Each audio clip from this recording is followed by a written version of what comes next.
Hold on a second. Okay, so I would like to welcome you all again, and I would like to special thank you for being part of our conference today. We in this session we will start with our presentation, our manuscript. Elias Esteban Silva. We are working together. He's my colleague from our university. He will present a brief comparison between Venezuelan and Turkish economy in terms of macroeconomic perspective. This manuscript actually was a production of last year's last term's course, which was titled as Current Issues in Turkish Economics. We already do that. Actually, my effort to love when I compare it with Elias. Thank you for. I want to special thank you to Elias for presenting and preparing such a nice presentation, and for. I'm very happy to contribute this manuscript.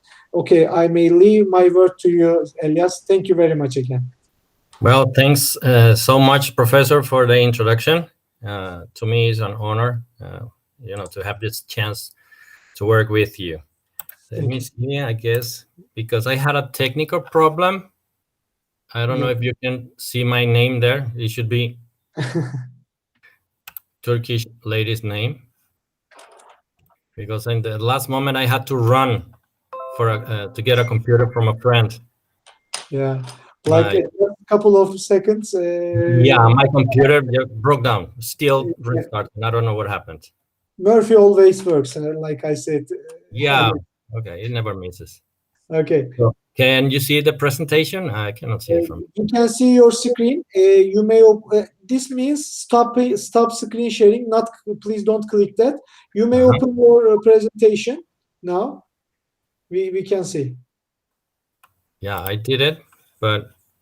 No. On the taskbar, I think you should open your presentation. Not from here. You may minimize this. Okay. Yeah. Okay. Can you see it now? We are seeing right now only a white screen, right? White screen. Yeah. Could you please next? Let me check because okay. Now? Not now. Could you please stop and restart again screen sharing? Maybe then it will work. Let me go there. The thing is, okay, this computer, everything is in Turkish. Yeah. Ekran göstermeyi durdur. Stop screen sharing and I did it. You need to say şimdi göster. Şimdi göster. Yes. Pencere. The whole screen. Ekranımızın tamamı. Okay. I took the wrong one. On the top of. And then you need to pick the screen first and then share next. Okay. Okay, now it's okay. You may open your presentation file. Okay, now we're seeing your presentation. Now you can see it. Oh, okay, perfect. Thank you for the help. And thank you for the indulgence of all the participants, understanding the technical problems. So let me press this one. Yeah. Okay, I guess I'm on it. Yeah. So as Professor Ufuk said, this is a descriptive analysis based on macroeconomic indicators to compare Turkish and Venezuelan economies. That's why we won't find here any econometric analysis.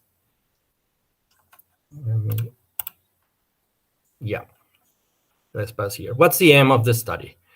Is to overview the Venezuelan economy from past to today, and it's to make a brief comparison with Turkey. Venezuela is located in South America. It has a population over 28 million people that, if we compare with Turkey, is less than the half. Caracas is the capital city, and the currency is Bolivar, El Bolivar. Venezuela is the country with the largest oil reserves in the world, the proven reserves. Till 1960s, it was the second producer and the first exporter in the world. In this time, Venezuela was one of the wealthiest countries in the world. The economy was relatively stable until the 1990s. Venezuela became dependent on oil production, and because of this reason, investments and development of other sources of income, they were ignored. Today, the country is one of the poorest countries and with the high inflation rates, and nowadays Venezuela is not producing oil at all. When, because of a decline in oil-related revenues, the financing of the existing levels of public spending no longer could be sustained by domestic and oil-related tax bases. So inflationary financing was adopted. Gross domestic product is one of the most important measures that show development of a country, since it shows all the values of all the things that all the goods and services produced in this country between its borders. In these slides, we will see the GDP according to constant prices, percentages change, and purchasing power poverty. The collapse in Venezuelan economy is visible in these slides, this one and the next one. Although the economy fall started before, after 2010, the GDP decreased dramatically. According to the recent IMF data, the share of Venezuelan in Latin America and the Caribbean dropped to 1.9% in 2019, whereas it was 5.8% in 2014. There are episodes when the Latin American countries have experienced hyperinflation. However, none of these episodes have been that severe like the one being experienced in Venezuela. In the following decades, after Chavez took power, chronic inflation became hyperinflation.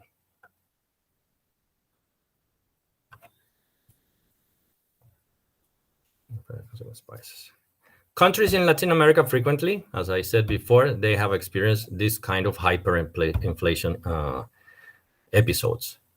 From 1998 and the following decades, chronic inflation became hyperinflation. Starting in July 2015, annualized inflation exceeded 100%. This acceleration of inflation was associated with the remarkable expansion of real money balances. As it is seen, from 2015, inflation rate exceeded 100%, which is far from the world average. The increasing speed of inflation was accompanied with an expansion of real monetary balances. The wealth of the middle and upper classes in Venezuela were destroyed by this hyperinflation. We can say nowadays that these classes almost disappeared. About the unemployment rate is really severe in Venezuela. According to official statistics, it is 35.5%. It was 35.5% in 2018. However, it is known that it is much graver than it is shown. One of the reasons is that Chavez government included formal economy as employed population to improve the numbers. However, and as it is in the table, the statistics statistics provided by the IMF are just estimations. Okay, the current balance, current account balance, percent of GDP. This is all the transactions that those in financial and capital items. The major classifications are goods and services, income, and current transfers. The focus of the BOP is on transactions between an economy and the rest of the world in goods, services, and income. Okay. The summary of Venezuelan economic indicators. In short, this slide is illustrating the Venezuelan economic indicators. As it is seen at the beginning of 2008, the economy started to go down. Between 2011 and 2013, There was a temporary growth because of the high oil prices. The positive growth has turned to be negative since then. Due to the populist policies, the government implemented inflationary measures and caused hyperinflation. One of these policies affect through the M2 growth and government expenditures. During this period, the central bank excessively printed money at a rate that money became more expensive to print. That means the paper was more expensive than the real value of the money. So here we can see this policy's effect through the M2 growth, the money supply, and the government expenditures. The total value of exports and imports of goods and services equals 48.1% of GDP. The average applied tariff rate is 11% and 134 non-tariff measures are in force. State interference continues to hamper private investment, and hostility to foreign investment, coupled with threats and expropriations, persists. The financial sector is tightly controlled by the state, which often allocates credit based on political expediency. Here in the regulatory efficiency, the private sector has been decimated by government encroachment into the marketplace. Bureaucratic meddling has stemmed business operation and halted productivity growth. The government's strict control of the labor market severely impedes any job growth.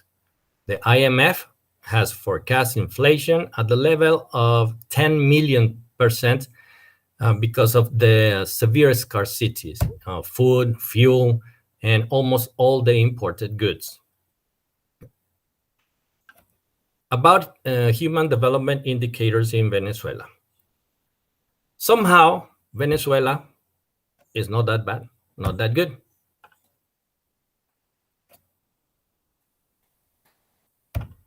However, the reality is quite different. Nowadays, due to the shortages, electrical power supply cuts, water supply, food, among others, students are not attending to schools. The minimum wage was officially set in about $8 per month in 2019.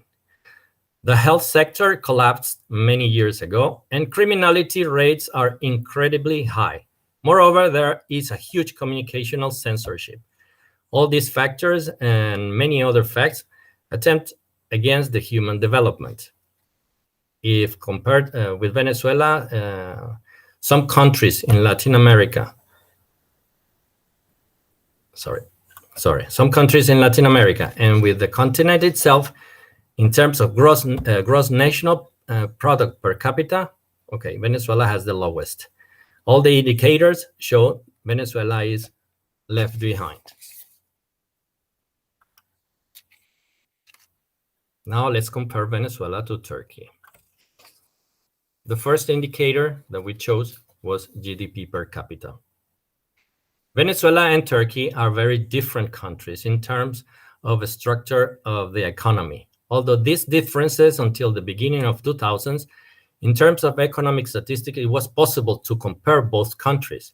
In the recent years, the severe situation in Venezuela and the lack of information makes this comparison almost impossible. Okay. This graph shows the GDP per capita, both in Venezuela and Turkey. At the end of the 90s, because of Chavez's government and the change of the system, to a socialist economy, Venezuela's GDP was higher than Turkish. Then until 2010, both countries showed similar GDP values. However, after 2014, the difference between both countries is remarkable. Some economic issues in Turkey are also seen, but Venezuelan problem is dropping the curve way more dramatically. Inflation rate demonstrates the inflation rates. This slide demonstrates the inflation rates in Turkey and Venezuela in emerging markets and developing countries. It is illustrated as a log linear scale to be able to visualize the differences. Venezuela's inflation is horrifying phenomenon. As I said before, the IMF estimations, they are predicting that by the end of this year it could be 10 million%.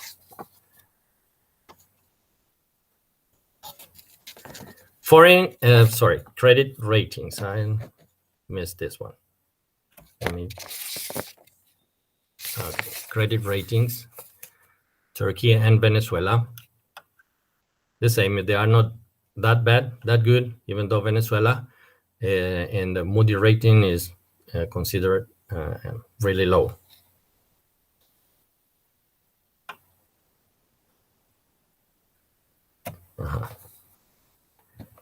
These credit ratings are very important for an economy. In the eye of the investor, they are main indicators. Both countries, Venezuela and Turkey, are in non-investment rate. While Turkey is classified as high speculative, Venezuela is in default.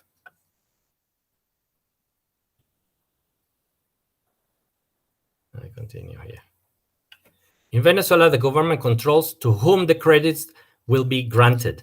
The bank was obliged to grant loans without guarantees and without evaluating the risk of who ultimately received the money from its clients. Individuals do not have purchasing power, and saving is impossible in an economy where you live from day to day. Oh, yes, sorry. Economic freedom. In terms of economic freedom index, Turkey is placed in the moderately free group, while Venezuela is placed out of the scale beyond repressed. From this, we conclude that there is no economic freedom in Venezuela. A subcomponent of the Index of Economic Freedom is the Poverty Rights Index, which measures the degree to which a country's laws protect private property and the degree to which its government enforces those laws. And in this figure, we can see that Turkey is classified as mostly free, while Venezuela is out of the scale. Tax burden.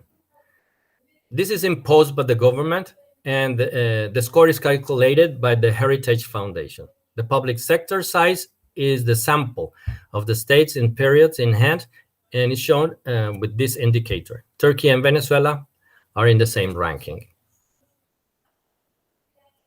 Government spendings, which is another component of economic freedom. It is considered as a percentage of GDP. This function determining the score in government spendings is non-linear, and in other words, the government spendings that is close to zero is lightly penalized. This is also according to the Heritage Foundation. In the recent years, Turkey and Venezuela are in the same group. Monetary freedom. This is a subcomponent of economic freedom, which includes price stability with the assessment of price control. High inflation and price control spoil the market economy. In the recent years, Turkey is a moderate monetary free country, whereas we cannot talk about the freedom in Venezuela in terms of monetary after Chavez regime. That shows in Venezuela, prices and exchange rates are heavily controlled. As conclusion, the largest oil reserves in the world are found in Venezuela. Between 1950 and 60s, Venezuela was one of the wealthiest countries in terms of per capita income. Nowadays, it's not even producing oil. Some social policies and financed, these social policies financed by public spendings created a really big issue in Venezuela. The hyperinflation destroyed the wealth of the middle and upper classes. Today, Venezuela suffers a grave humanitarian crisis and the worst economic performance in the world. The economic crisis has triggered mass migration to other countries in the region and beyond. Until the mid of 2000s, Venezuela was comparable to Turkey. there was a period in which Venezuela was more developed. However, nowadays, the two countries cannot be compared in terms of economic indicators and living standards. Thank you for your attention. That will be all for my presentation. Thank you for your brief presentation. Could you please open up the conclusion section? I have just a couple of words to add. Okay. Yeah, sure. Thank you very much overall for your nice presentation. Actually, you've seen the brief comparison, but this brief comparison, in fact, says too many detailed tips according to macroeconomic indicators of two countries. For instance, when we look at the GDP or government spending and tax burden, some kinds of indicators are going in the same path through the years, but some are not. It means that when we look at the right after the oil crisis, as Elias tell us, the whole problem, the economic problem, the whole economic indicators, we see how these affect each other too many, and beyond of economic indicators, now we are talking about the humanitarian crisis. So right now, for almost maybe 10 years, we shouldn't talk about economic stability. Am I right? Yeah, absolutely. Absolutely. There is no way that we can predict Exactly. a solution for this in the long run. There's none. So, in some perspective, it's this situation reminded us the biggest petroleum crisis during the 70s, but only affect Venezuelan situation. And also, it told us that this is mostly not the econometric issues problem. This is about the political economic issues, I mean, in a big perspective. And also, I'm regretful to say this hyperinflation once more showed us the Phillips curve, how Phillips curve is still effective right now. Thank you very much again for your presentation, Elias. Thanks to you. Thanks for your time and for the honor being here doing this presentation. Thank you. Are there any contribution or question regarding to our presentation, mostly Elias' presentation? Probably not. If you came to your mind a question, please write it on the chat site. I'm now moving on with Emre Ünal, Professor Emre Ünal. Are you with us? Yes, he's with us. Welcome on board, sir. Emre Doğan, Professor Emre Doğan, Emre Ünal, I'm truly sorry, sir, will present us an interpretation of economic populism from 2000s. I leave my word to you, sir.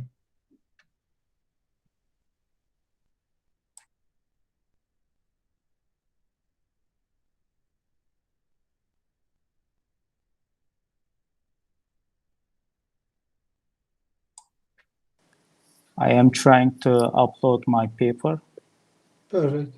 Actually, we have just seen your presentation, Aladdin. Okay, it's working right now, sir. You can see it? Yeah, okay. I can see it. Thank you, sir. Okay, hello, everyone. Thank you very much for joining my presentation. It is an interpretation of economic populism from 2000s. And I think from my previous reading, this also can be maybe related to condition in Venezuelan economies too. But in that perspective, Turkish economy was not considered before. So I'd like to present you how economic populism developed and how is it now in the 2000s. So about my bio, I finished my undergraduate and master degree in economics, and I received my PhD and continued as a postdoc researcher in Kyoto University. Now I'm working in Frat University. My research interest basically is input-output analysis and institutional economics, and top published research in energy, the impact of oil price shocks on stock exchange in Caspian Basin countries, and in Journal of Economic Structures and Institutional Approach and input-output analysis for explaining the transformation of the Turkish economy, and in Evolutionary and Institutional Economics Review, where I compared the export growth in Turkey and China. Now I will start my presentation. So first, I was inspired by John Rogers' comments when he said that there must be a common point to reduce conflict in economies, especially in between the working class and industries. He says that the creation of a stable economy requires an authority that can bring individuals to a common point in order to reduce conflicts. What emerges from Commons' view is that social interests cannot be resolved without an institutional approach. So if there is no institutional approach, we cannot bring economic stability, especially for the countries that are related to mostly economic populism. And he points out that the government's ability to introduce collective bargaining to a labor organization, luring workers away from ideas of cooperative production or socialism. So in the 1930s, it is known that the world was more communist-oriented for many countries. So for the Western countries to making new institutional change lured away workers from the idea of socialism. The main issue addressed in this work are as follows. First, when economic populism emerged and wage labor relations were institutionalized, it caused a path dependency in the Turkish economy. And the second question is, what was the connection between economic populism and institutional change that caused chronic inflation problem in the economy? So in this work, what is economic populism? It means basically that the government start to use wage institution and exchange rate to protect purchasing power of the working class with little concern about the risk of inflation and instability in the exchange rate or other macroeconomic imbalances. So economic populism emerged when there's a potential for conflict between individuals and government acts in the interest of the working class. Wage growth that is far above the rational rate, or we can name it the legitimate wage increases, effectively neglecting industrial interest. So this causes the economic populism. This means that wage growth is not limited in accordance with, for example, productivity growth. So mostly if you want to reduce the inflation or chronic inflation problem, we have to index the money supply or the wage growth to at least to a level of calculation such as the growth or productivity growth. And this can cause, if there is no link, this can stimulate inflation and cause large appreciation in exchange rate. So when we look at the Turkish economy, we see that the mostly not industries, but the working class are mostly supported. And this is basically to attract the support of the middle class society. If the collective bargaining is influenced by the hand of government, then economic populism emerges. This non-rational power, regulatory power, can serve to benefit the government and shore up its political position, especially if there is high competition between the political parties. So if there's high competition, government can use the economic factors just for winning in elections. But always there will be political risk if not going to use these factors. But this economic populism does not satisfy the interests of business and usually also the working class, because this policy also causes high inflation and causes depreciations in exchange rate, which means that the purchasing power of working class will finally decrease again. And ultimately, this can cause dissatisfaction for the working class and lead them to demand yet higher wage to cover their purchasing power. And the more you increase wage, the more it causes inflation, and the working class will demand more wage growth, and this finally will result in a wage inflation spiral. So what is populism in political sense can be defined as ideology that exerts the sovereign rule of the people. It can be driven by homogeneous people against both elites, such as politicians, intellectuals, and the media, against perceived threats, such as immigrants or other marginal groups. Populism uses the legitimacy to show that it represents the people. In some countries, populism is shaped to support a liberal economy, but in others, it can work against a free market economy. It does not emerge only as a reaction against the power structures, but it's also a way to protect a recognized authority. The other aspects of populism also involves institutional factors, which is very important for the Turkish economy.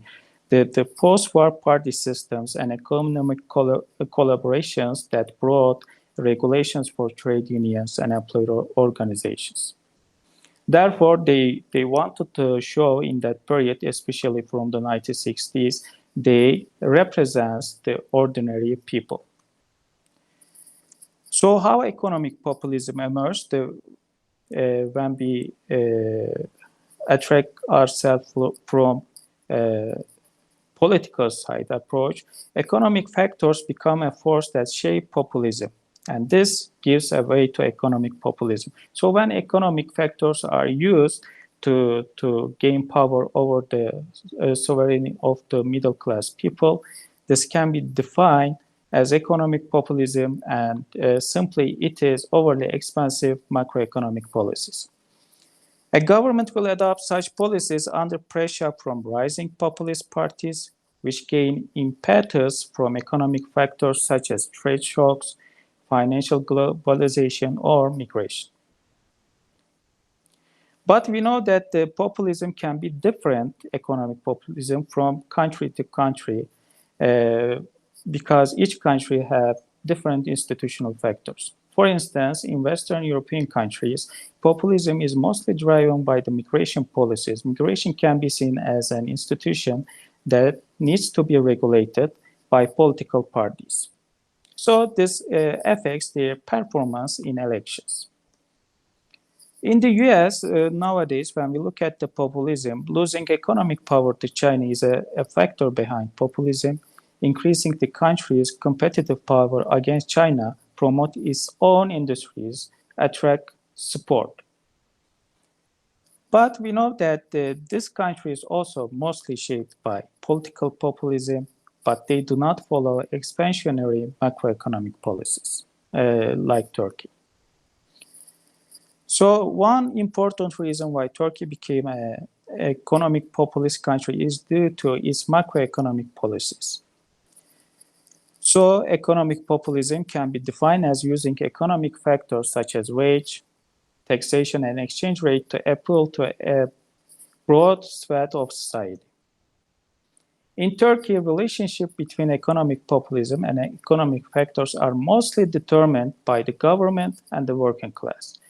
Turkey is still a country that needs to deal with high inflation and unstable exchange rate.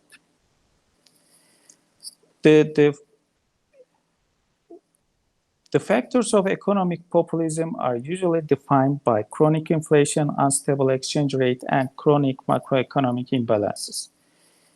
Because why economic populism exists, the important reason is the political risk. Government generally refuse to undertake the new institutional change. They also tend to be averse to limiting their personal latitude by creating new institutions. So if government tries to bring in institutional change which work against the working class, it can lose its command of economy and lose power to another political party. And this is basically because of the political risk. And when we look at the two aspects of wage-labor relation, wage institution is a crucial component of the economic populism. Hence, implementing a flexible policy by weakening the working class can cause negative reaction against the government. Second, since wages are important in swaying the working class vote, government might be tempted to achieve institutional change in favor of economic populism. So here is the wage-labor relation is the main indicator of economic populism because it is the largest source of production and income distribution. An institutional design in that wage-labor relation manifests itself as the right to strike, collective bargaining, wage-setting regulation based on output or inflation. And when we look at the exchange rate system is an institutional component which affects the power of the working class to purchase imported goods. When there is undervalued currency, this purchasing power is limited. And this causes dissatisfaction in the society. So then how economic populism emerged? It emerged in the early 1960s. Institutional forms were created to represent working class interests, possibly in an attempt by government to create a balance between power of the working class and emerging manufacturing industries in this period. So here as we come back to Commons' view, Commons indicated that reasonable bargaining power was intended as a restraint against unlimited individual bargaining, with a view to stabilizing the economy. However, institutional change in Turkish economy served to increase the bargaining power of the working class to a point where it caused conflict because it failed to create a reasonable, balanced bargaining power between trade unions and industries. And this institutional change first emerged in 1963 when workers gained right to strike, joining collective bargaining, a pleasing development for workers and at that time, left-wing parties or organizations. And in 1965, first time institutional change were introduced to increase safety and improve the long-term employment prospects of public servants. So this also created a strong bond between government policies and wage-labor relations. And also, in addition to that, developing manufacturing sector as urbanization intensified, the service sector started to grow. So in the 1970s, the standard minimum wage was implemented for the whole economy. And here is I made a calculation by using input-output tables from 1973 to 2014. We see that the wage growth is very high.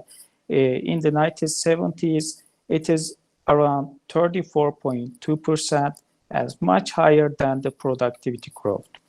And when we come to 2003, 1985 and 2003 average wage growth, it is 66.2%, and it is also very high compared to productivity growth.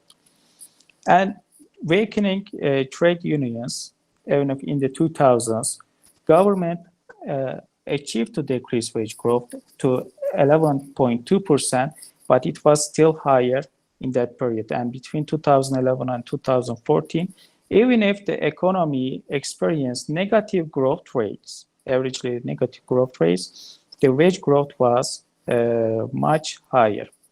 And this is because of the path dependency. Government cannot decrease wage growth or follow strict austerity policies like happens in the times of economic crisis in the European countries or in the Western or United States. So here is the wage growth and inflation. You can see the correlation between the two dynamics, and from 2000s, it start decreasing. The more you pull down the wage growth, you also pull down the inflation rate. So how we should implement the wage growth then? So for Higgs, especially the theory of wage from his book, legitimate wage increases should be based on marginal unit of production. In other words, wage growth should be in accordance with productivity increases, he says. And when we come back in the 2000 crisis and economic policies, the Turkish economy has experienced many economic crises. The most significant of this changed the structure of economy and caused the institutional change occurred in the late 1950s, in the late 1970s, and 2001. In the 1980s, most of developed countries successfully implemented their regulation policies, and they pulled down inflation and labor costs. But contrary to these countries, the Turkish economy could not implement the deregulation policies. Instead of implementing successful deregulation policies, it increased wage growth more, especially until 2000-2001 economic crisis. And finally, this caused an economic crisis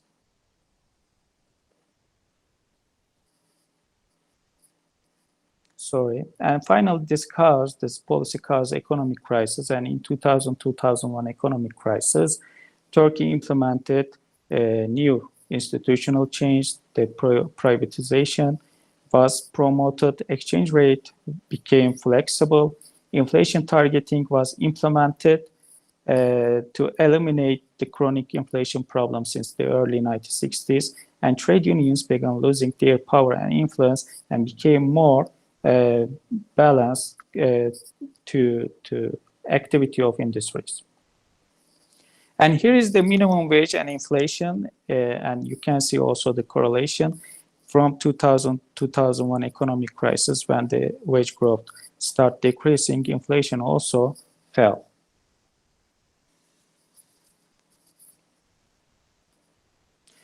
But measured against productivity growth, if we consider the productivity growth, we see that still wage growth remains very high, and still it is very difficult to decrease minimum wage below 10%.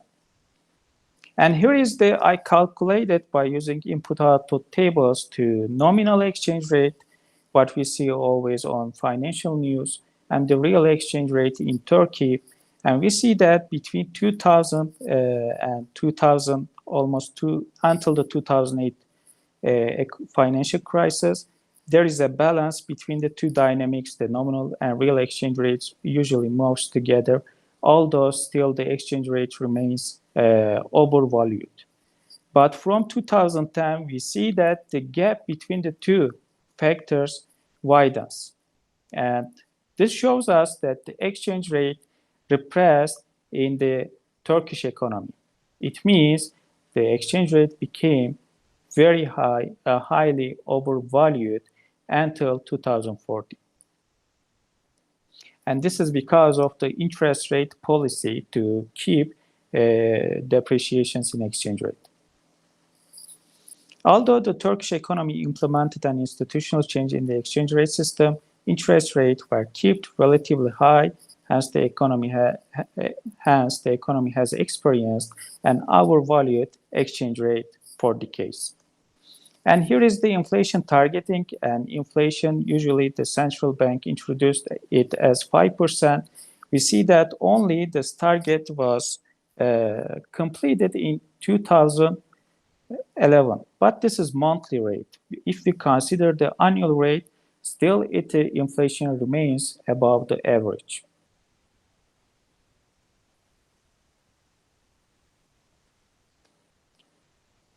So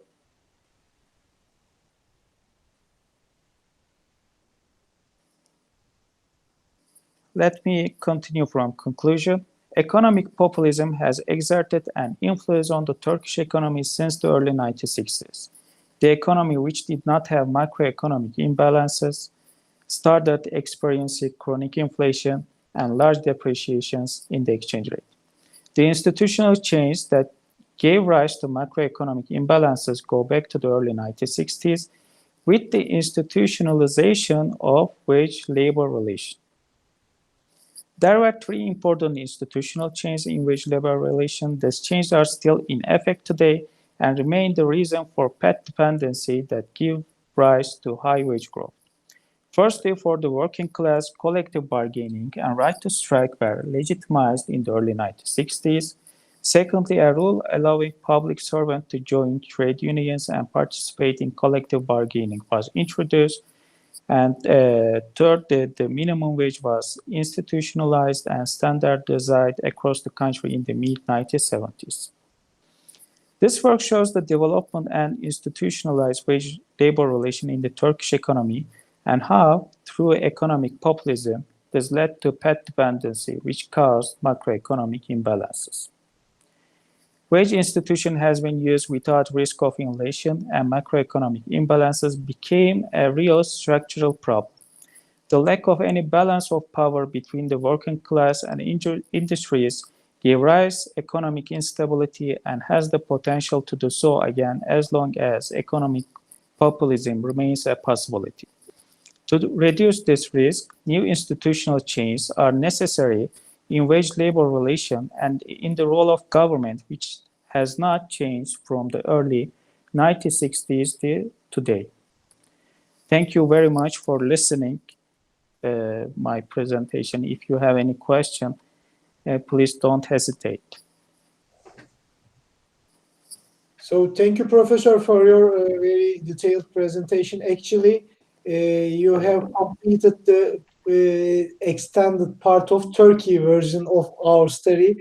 I want to special thank you for this also, because Elias did the Venezuelan part, and with your very fruitful presentation, we really have now had a evaluation about Turkish economy and Venezuelan economy. If you need any help, please let me know. Perfect. Thank you. Thank you. I will, sir. I will. Thank you very much. Thank you. Are there any contribution or question regarding to this presentation? If you have, you may write it on the chat site. By the way, we have a connection problem between us and Algeria's guests. They have an issue for connecting to our conference now, and because of that, we will immediately continue with Sevinç Öztürk from Bitlis Eren University. Professor Sevinç Öztürk will present us the determinants the foreign aid preferences of liberal donors, business elite competition, and foreign aid preferences. Professor Sevinç Öztürk, I may leave my word to you, ma'am, if you're ready.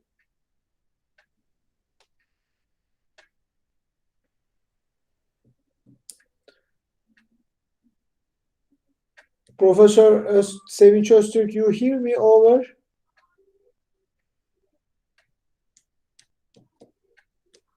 I think she is with us. Okay. Probably your microphone is muted, ma'am. Could you please unmute your microphone?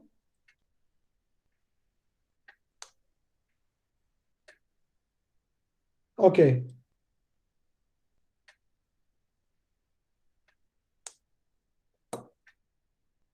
But we couldn't hear you right now. Maybe you have a problem with the microphone settings. You may find the settings part of this software on the bottom right. You will see a tree icon. When you click that, you will see settings. And then when you click settings, you will see a sound options, sound settings, and video settings. From there, you may you may set your default microphone for speaking, ma'am.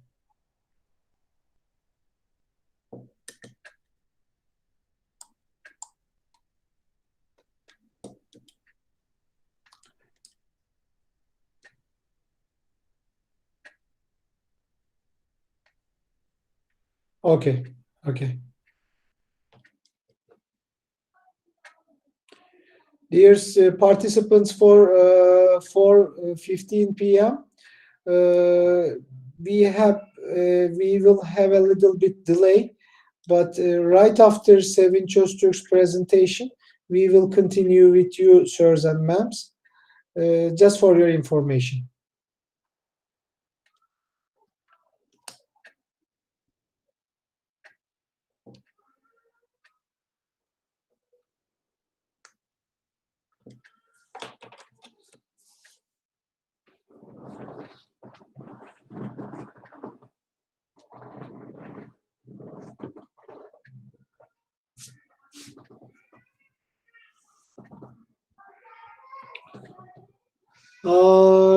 I think probably there's a problem with Professor Sevin Çöztürk's presentation, and we have still the connection problem with Algeria.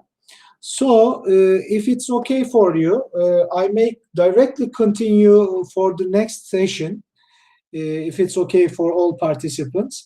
Right after Professor İbrahim Demir's presentation, I may continue with Professor Sevin Çöztürk. Is it okay, Professor, for you? Can we wait like for 5 minutes? Okay, okay. So, like or 5-minute break or so? Okay, okay. Yes, thank you, thank you. Thank you.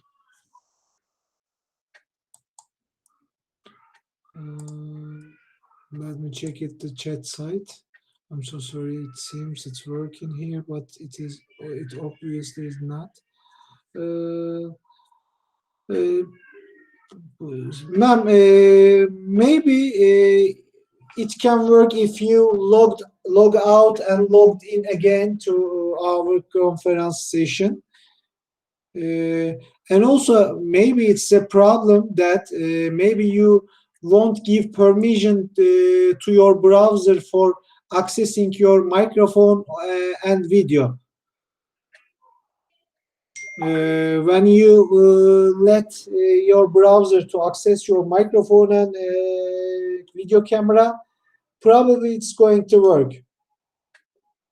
And if you already gave permission to your browser to use your microphone and camera, then you should look at the settings which I showed you before, the 3 dots, and then settings, and then sound and video settings. Okay, she already disconnected, I think. Okay, perfect. Okay. Okay, so I just renewed the page and now it's working. Okay, I'm so sorry. Well, I don't know why this happened. I'm using the microphone and camera all the time, actually, because I'm teaching. Oh, that's why I wanted to wait for 5 minutes. Yeah, thank you so much. I was so embarrassed, actually. Okay, so, and this is the first time I'm using Google Meet, so I don't know how this works exactly. You will see on the bottom, show now, or in English, in Turkish, şimdi göster. And right after the whole screen, you should pick the screen first, and then you should choose the share screen, and then we will see your screen. Okay, now is it working now? No, not right now. No. Okay, so okay, it says present now, and then I'm saying I'm clicking on your entire screen, right? Yes. Okay, so and now I'm sharing it. Okay, now it's working, ma'am. Okay, great. And so now, do you see my presentation? Yes. Okay. Okay, thank you again, and I'm sorry again, and thank you for waiting for me, and hello for the second time. And this is Sevin Çöztürk. I am a doctoral lecturer at Bitlis University in the Department of International Relations. And I'm actually from the political science background. I got my master's and bachelor's from the international relations major, and my PhD is on political science major with the specifics of international relations and comparative politics. So today I will be presenting on the preferences of illiberal donors, illiberal donor countries, and I will be asking and trying to answer what determines the foreign aid preferences of illiberal donors and business aid competition and foreign aid preferences. And so let's get started because we don't have so much time, I think, and I'm gonna keep it, I'm hopefully gonna keep it short.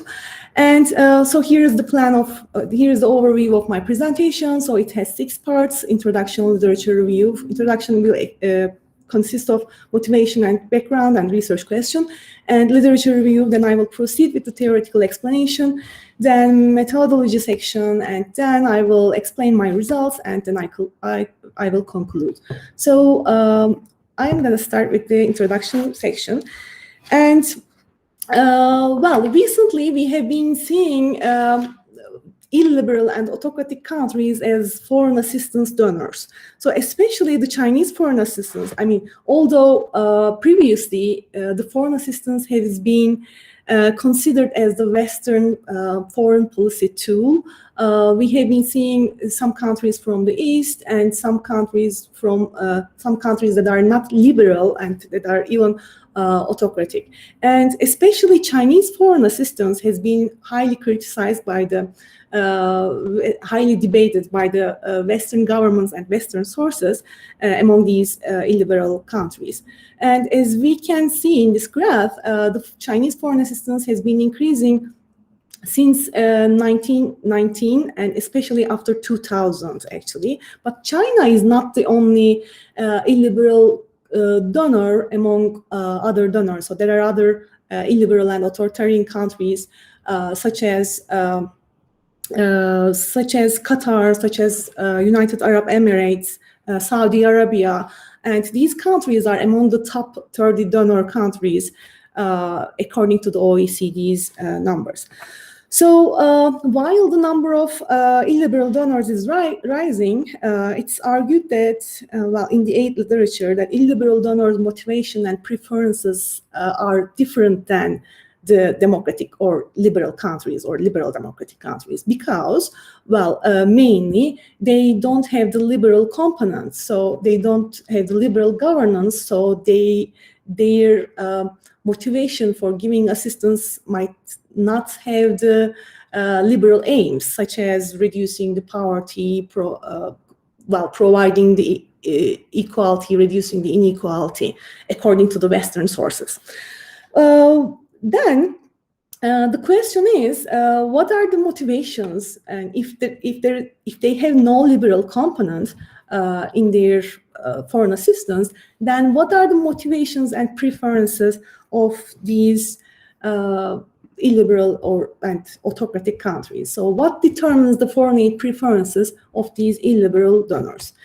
And then when we look at the literature, the determinants of foreign assistance are actually classified in 2 categories. So the theories of international relations explain the motivations and preferences of donor countries, and second, as a second group, theories of foreign policy decision-making explain why countries provide foreign assistance, what are their motivations and preferences. So the theories of international relations actually focus on, well, they argue mainly the donor countries provide assistance to the recipients which the donor countries can make an influence on. So the donor countries provide assistance.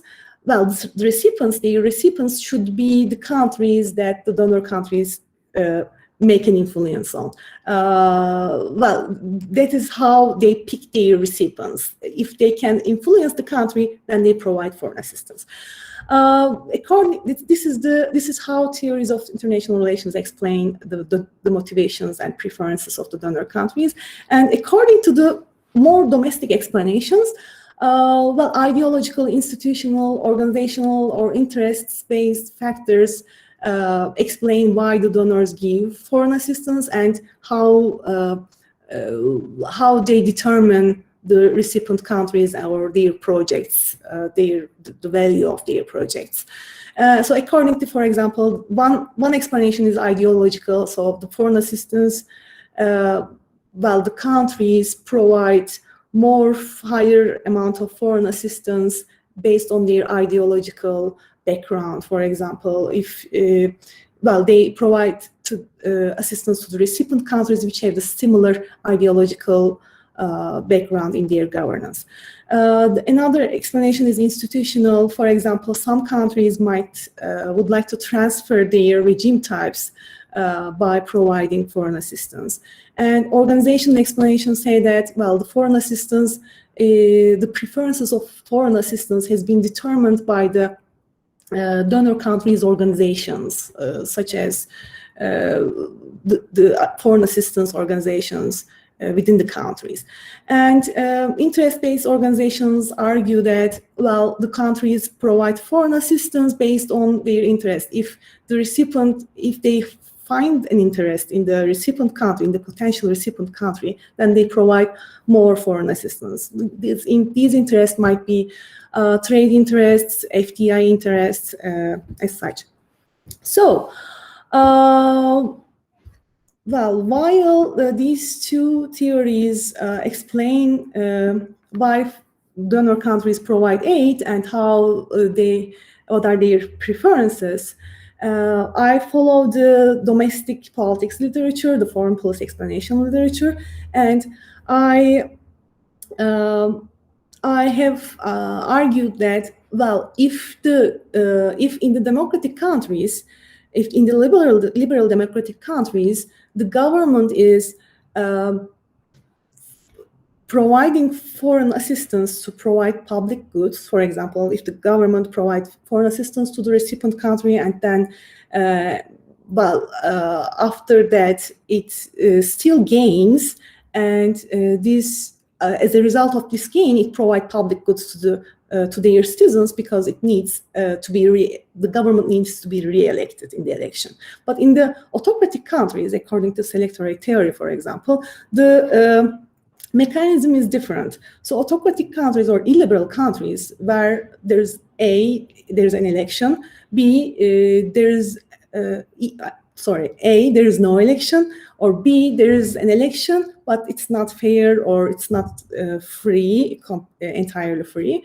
So in these countries, the government needs the support of business elites more than the support of the citizens. So if they need the business elite support. So when they provide policies, when they make the policies, they need to take account what the business elites say, maybe more than the democratic countries or illiberal countries. So I argue, well, in these countries, business elites have certain preferences, and the government provides foreign assistance by taking into account these business elites' preferences.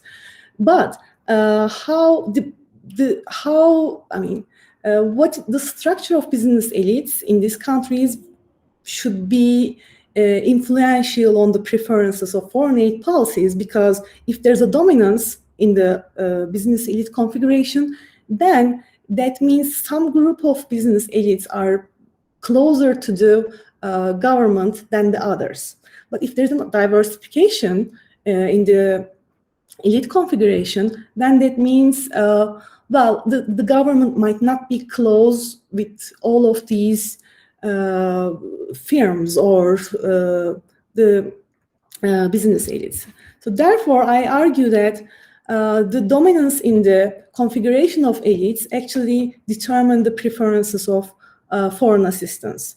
The less, and then I hypothesize the less distribution in the configuration of business elites, which means that the higher dominance in the configuration of business elites leads to the higher number of projects with a higher amount of value will be provided from the autocratic and illiberal donors. Because if there's a dominance, then that means there is a group of or there's an individual business, or there's a group of business elites which are dominant, might be close to the government, and then the government needs to take into account these dominant groups' preferences, because this dominant group, this business elite group, will be benefiting this foreign aid projects as being contracts, for example, or being a trade partner with the recipient country, for example. Therefore, when there's a dominance in the configuration of business elites, there will be higher number of projects with a higher amount of value will be provided from the autocratic and illiberal donors. And in order to analyze this, I filtered out the countries, the democratic and, in other words, liberal democratic countries. And then I took based on the VDAM classification, and I took the autocracies, electoral autocracies, and electoral democratic countries. And my dependent variable is number of high-value projects, which I found the data in the 8 data. And then I calculated the high-value projects based on the average. So if they are higher than the average or lower than the average. And then I have coded how many high-value projects the country offered, the country provided, and so this made me the dependent variable. And then I added some control variables like GDP for both recipient and donor country, and population, and WTO membership, alliance contiguity, and Cold War. So my explanatory variable, which is independent variable, is the configuration of business elites. But how to measure the configuration of business elites in a country? So I used because my main point was diversification or competition of business elites, I used the Herfindahl index as an indicator for the amount of competition among the firms. So then I ran the OLS analysis, and then I found that in model 1, I only added the GDP as a control variable for donor and recipient country in the model, and I found that there's a relationship between the dominance in the market concentration, positive relationship between the dominance in the market concentration and the number of high-value projects provided by the donor government. And then in the second model, I added population variable for both donor and recipient country, and it was still significant. And in the model 4 and model 3 and model 4, I added more control variables, and the relationship was still significant, as you can see here. And then, okay, I rerun the analysis with negative binomial analysis, because 8 projects are the count data, because it was like how many projects, how many high amount of high value projects are provided. And then the results did not change, so it was still significant, which means the higher concentration in the among the business elites, or the higher concentration in the business elite structure, the higher high value projects provided by the illiberal or autocratic country. So as a result, the less distribution in the configuration of business elites, the higher number of projects with a higher amount of value will be provided from the autocratic and illiberal donors according to the results. And there are, of course, certain limitations and challenges. First of all, this study does not have a case study, and maybe, well, in the future, we can add some case study in order to uncover the relationship between in order to make a detailed analysis, in-depth analysis for the relationship between the elite configuration and foreign assistance projects. And there are also other preferences other than project values, such as the type of recipient, for example, might be other preference by the donors. And the aid sector the sector of aid, foreign aid projects might be other preference. So the study might be expanded to this kind of preferences as well. And well, in the future studies, we can also integrate the theories of international relations rather than just following the theories of foreign policy decision making. And yes, so again, a case study might be integrated, which can show that if there's a relationship between aid projects and politically connected contractors in these countries. And we can also make a comparison if this relationship holds for the democracies and non-democracies, or if there's a difference between the democratic countries and non-democratic countries. And then we can also make a comparison between the different type of business elites for the future studies.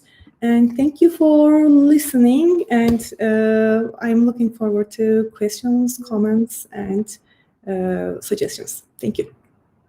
And I want to thank you again, Professor, for your presentation again. Are there any contribution or questions for this presentation and the whole presentations? Yeah, I think there is one. I have a question, maybe comment. Sevinç, have you looked at the correlation between GDP and population and OECD membership? Because they could be well correlated. GDP, population, and OECD membership. Yeah. But they might be correlated, but still, that's why I run different models. So some of them has only GDP, for example, in the first model, and the second model also includes the population, and then the last model includes the OECD membership. So that if they are already, I mean, but the results show that. Yeah, you started with a larger model, right, and then eliminated potentially problematic ones. Okay. Yeah. Thank you. Thank you, Professor, for your question and contribution to presentation. So with this presentation, actually, I'm about to close this session. I would like to thank all participants for their fruitful presentations. Just before stopping the recording, you may still be with us during this session. We will have three presentations. We will start with Professor İbrahim Demir from Ankara Yıldırım Beyazıt University. He will present us County Health Rankings Turkey, a Socio-Economic Determinants of Wealth within a panel stochastic frontier analysis. Sir, just hold on a second. We have a connection from Algeria. They sent me text. They texted me. We couldn't connect. Maybe I need extra 30 minutes. Okay. So, sir, sorry. You make. I leave my word to you, sir. You may start. Thank you. Okay. I think I'm running into the same problem of difficulty of presenting or sharing the screen, because my presentation is not showing up in the drop-down menu. So I'm using Mac, by the way. I think Mac users are having problems with this Google Meet sharing screen. So is there any way to, or should I send it to you? Yeah, it might be, sir. Yes, because... If there's a problem... Is your presentation PDF? Yes, PDF and PowerPoint version. And when I click on Present Now, I have the drop-down menu, and it says Select Screen. I think someone did refresh the screen. Let me refresh my screen again, and if you lose me, wait for a couple seconds, and then I'll be back. Okay. Yes, Okay.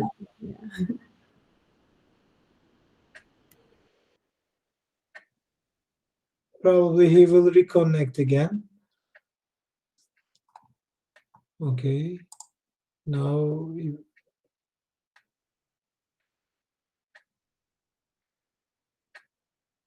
disconnected.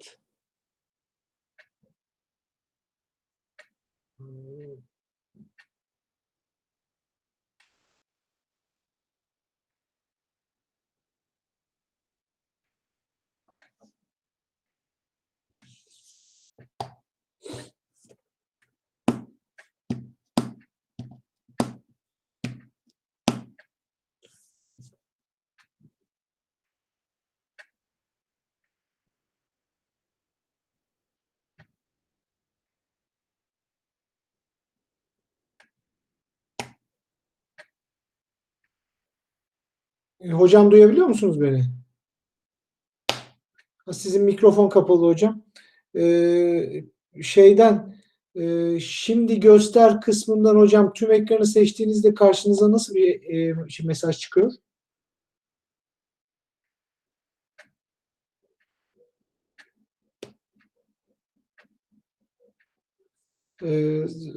Hocam galiba Entire screen is not working. No, it's not working. Çıkmıyor. Okay. Sanırım olmayacak çünkü daha önce de o yüzden Zoom kullanıyoruz yani hepimiz maalesef. Mac kullananlar. hocam ekranınızın tamamını seçtiğinizde karşınıza nasıl bir problem çıkıyor? Galiba oldu hocam. Oldu ama sizi paylaşıyorum şu anda. Şimdi hocam siz bunu minimize edebilirsiniz. Direkt sunumunuzu açabilirsiniz hocam. Biz sizi görmeye devam edeceğiz. Oldu mu? Şu anda oldu hocam. Tamam. Yeah, we may continue. Peki. Şöyle bir şey olduğunda nasıl? Görebiliyor musunuz? Evet hocam, bir sıkıntı yok. Evet. Okay, sorry for the delay. Thank you very much. My name is Ibrahim Demir from Ankara Yıldırım Beyazıt University. I'll be presenting today County Health Rankings, Turkey, Socioeconomic Determinants of Health within a panel stochastic frontier analysis.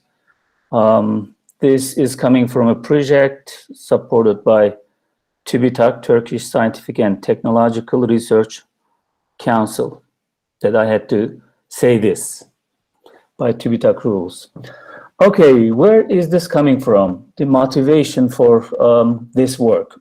It started with the book that we wrote with Khan in 2017, Health Production Function, that I was looking for resources, references for my late entry into health economics area after long teaching and agricultural economics background, and ran into this Robert Wood Johnson Foundation and University of Wisconsin Population Health Center's model of determinants of health.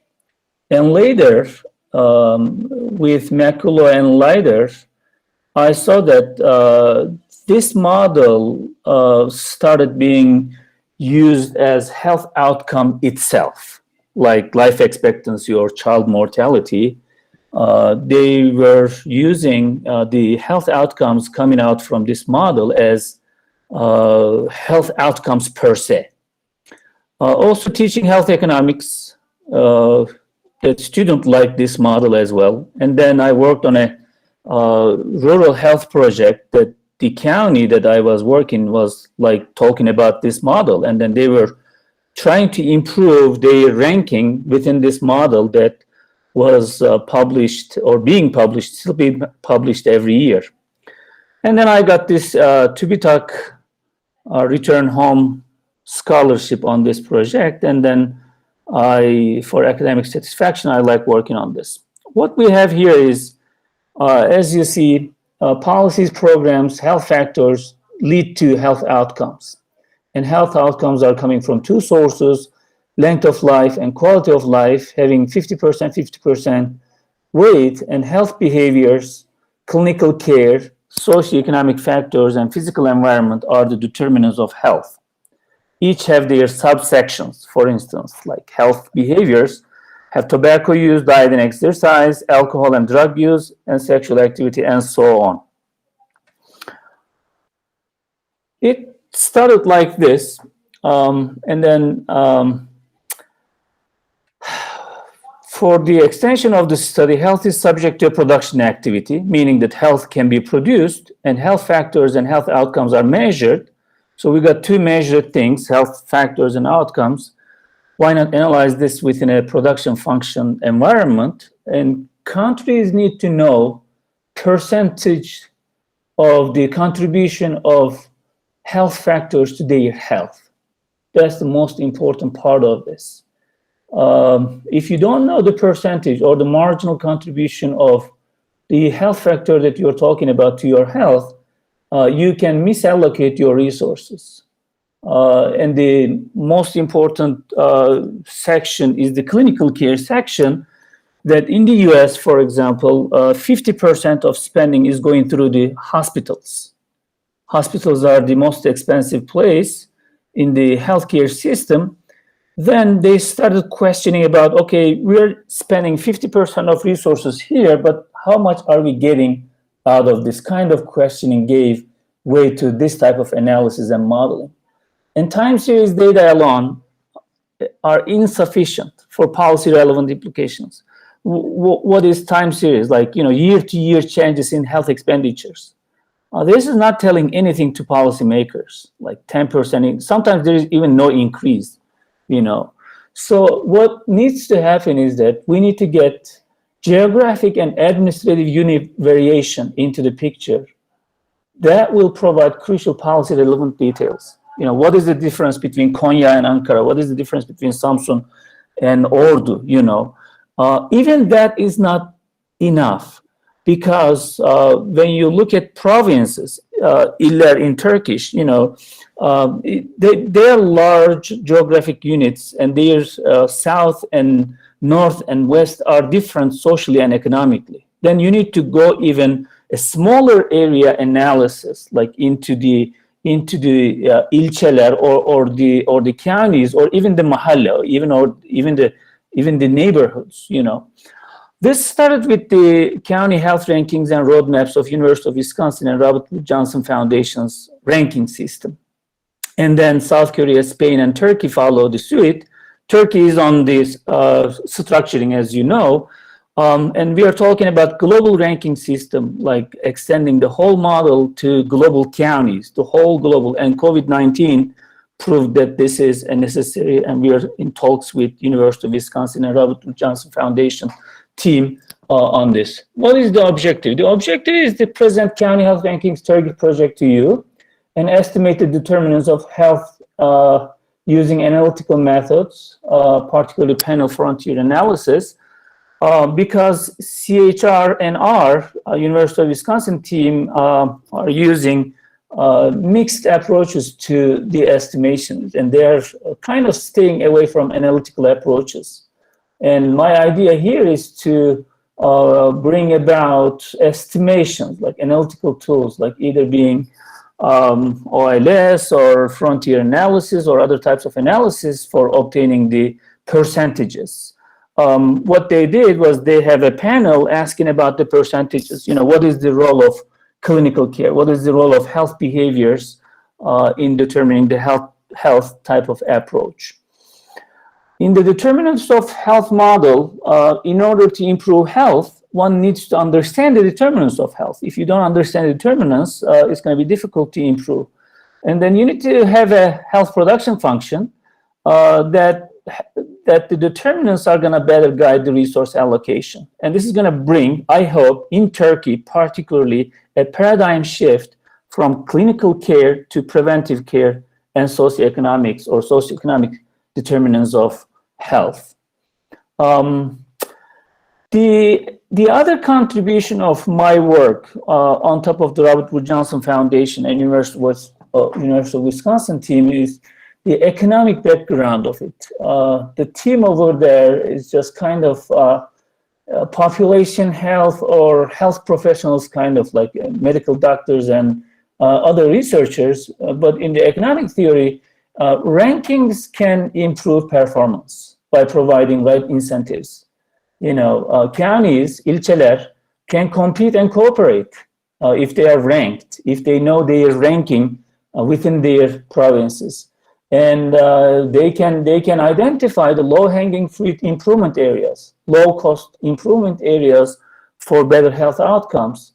And they can learn from best practices by looking at other counties, especially neighboring counties. And the literature on this goes back to Fuchs' 1974, Who Shall Live? The political economy of health outcomes. And then Evans et al. Had this idea of clinical determinants of health and multiple determinants of health idea. And then Kindig, 1997, wrote a book for paying for the results. And they all kind of question the marginal contribution of clinical care. Okay, we're spending this much of money on doctors, medicine, hospitals, all this clinical care thing. What are we getting out of this? I think it is time to ask this question for Turkey. And the data that we have is 973 counties, all of it in Turkey. We didn't sample. We're going for the whole population of the counties.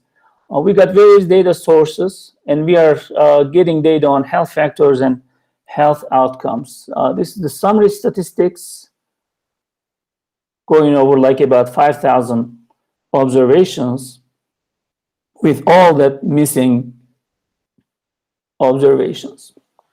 The methodology that we adopt is almost the same methodology that the University of Wisconsin team has, that we have disease scores coming from the county value, subtracted province mean, and divided by the province standard deviation. And then we build composite scores with the sum of weights and the z-scores multiplied together.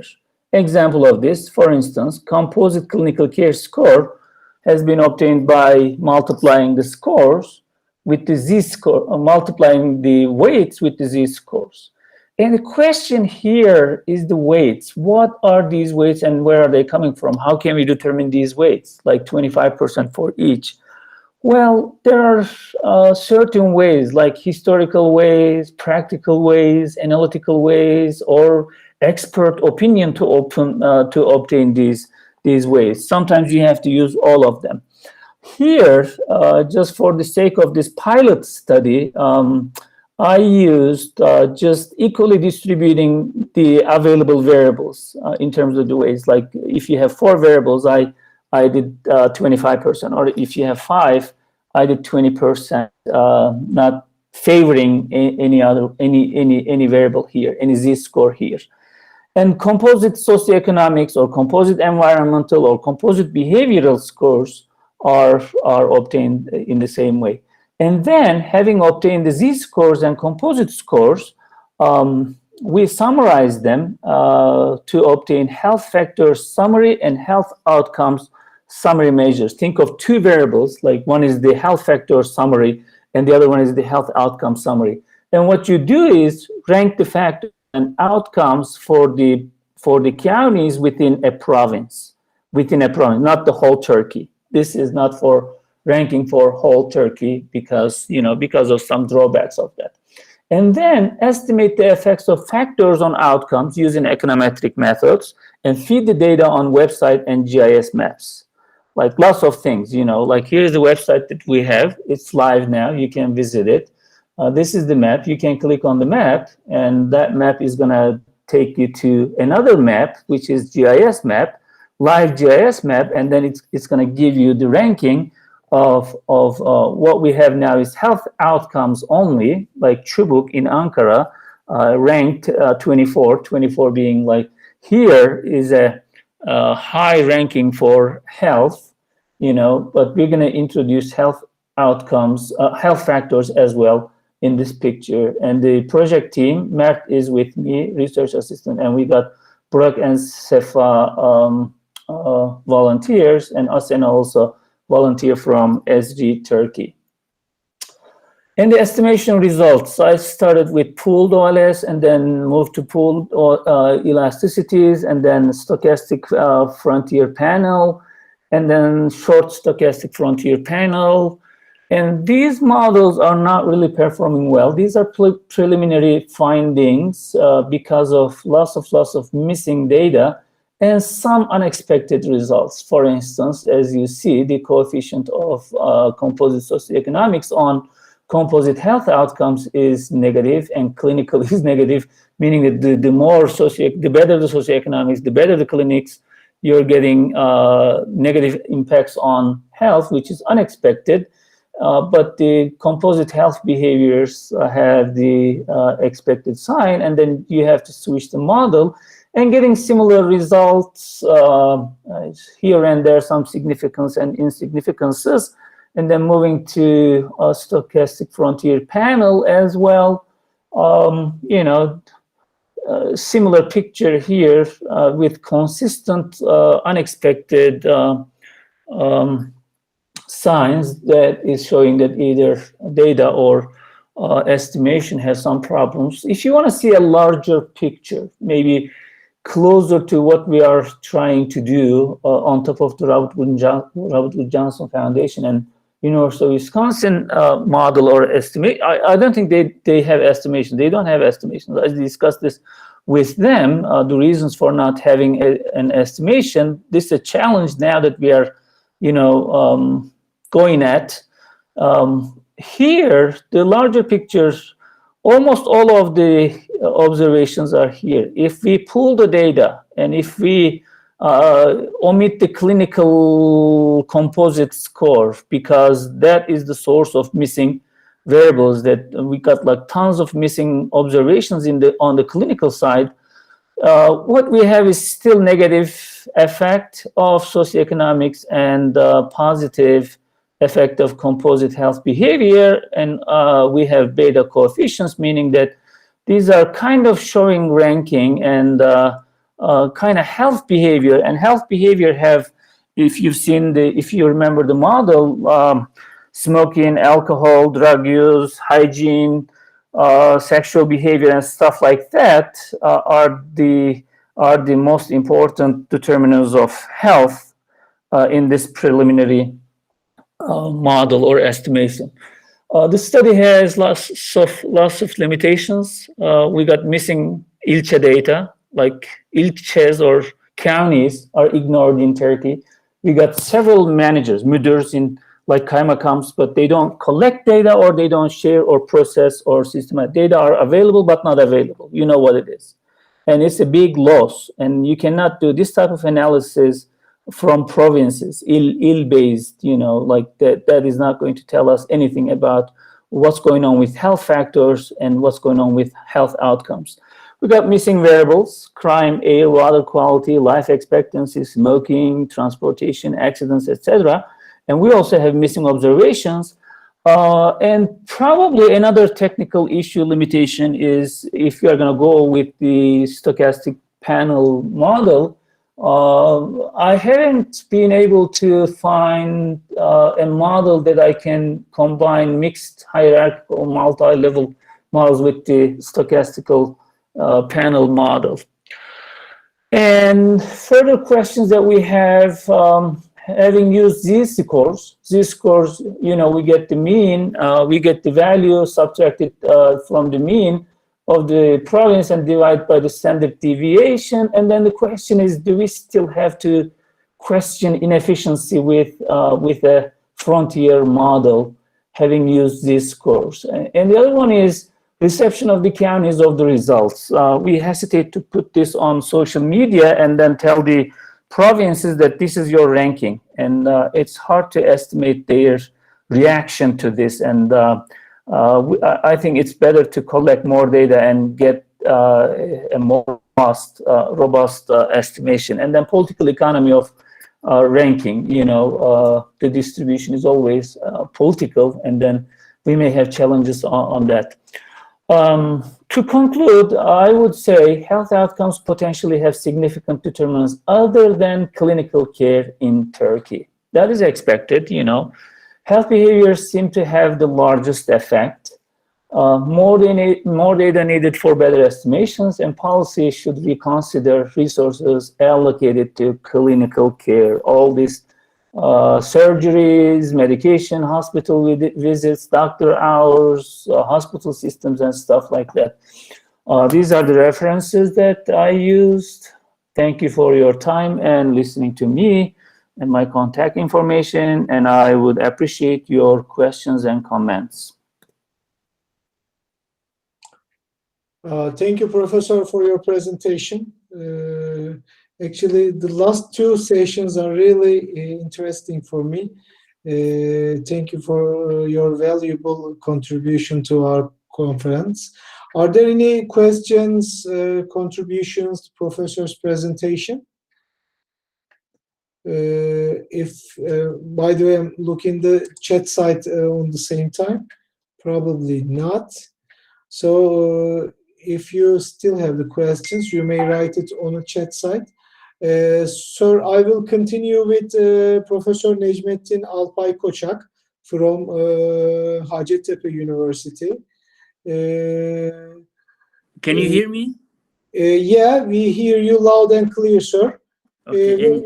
He will present us the impacts of speeches on nowcasting GDP, a case study on euro area. And now we are see your screen, sir. It's okay. And also presentation now available on your screen? Yeah, yeah, perfect. Clearly. Perfect. Then thank you very much, Chair.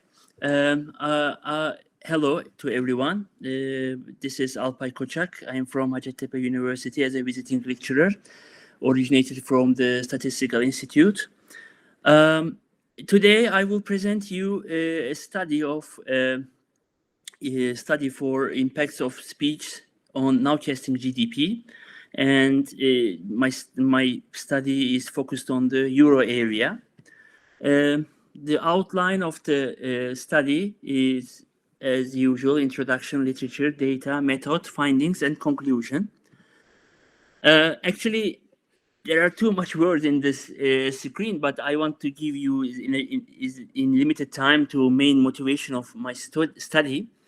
Actually, you know, in the statistical area, or in the following the development of economics, the data is really important, and among these data types, the markets are following the GDP developments, but the problem is with the GDP is publishing delay.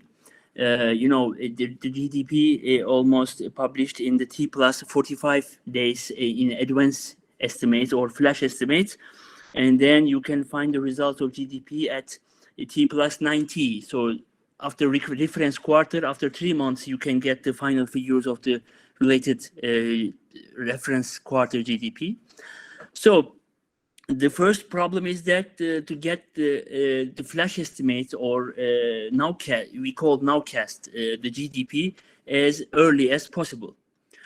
On the other hand, using this, the aim of the make nowcasting, in general perspective, to use that variables that in the short time available, let's say some surveys, some administrative records, what else. So what we see on the literature focuses on that the using I called classic variables, you know, let's say monthly industrial production index, monthly PMI, purchasing manager index, monthly tourism, and what else. And on the other hand, also we call this real indicators. And then other parts is also including, in addition to these variables, using sentiments. What kind of sentiments? You know, confidence index, consumer index. These are surveys made by very short time period in a month, and they are publishing very early, even before end of the month. So these two type of indicators, real and the other survey indicators, using the nowcasting GDP. But my paper is about to adding these classical variables to add different kind of variables that I will present now you. It is about the emotions. Emotions that maybe you can hear this type of some nonsense, but you know, there are several papers in the literature. They are trying to add this type of nowcasting models to the emotions gathered from the social media, Google Trends, and other newspapers, what else. But in this paper, I tried to extend this scope of this nowcasting issue. In the literature, this is related literature, the authors listed here try to extend this data sets with the we call soft data, not real indicators, not survey data, soft data, let's say internet search data and US newspapers, media sentiment from newspapers, like let's say Twitter emotions, and then also they can use the Federal Open Market Committee statements.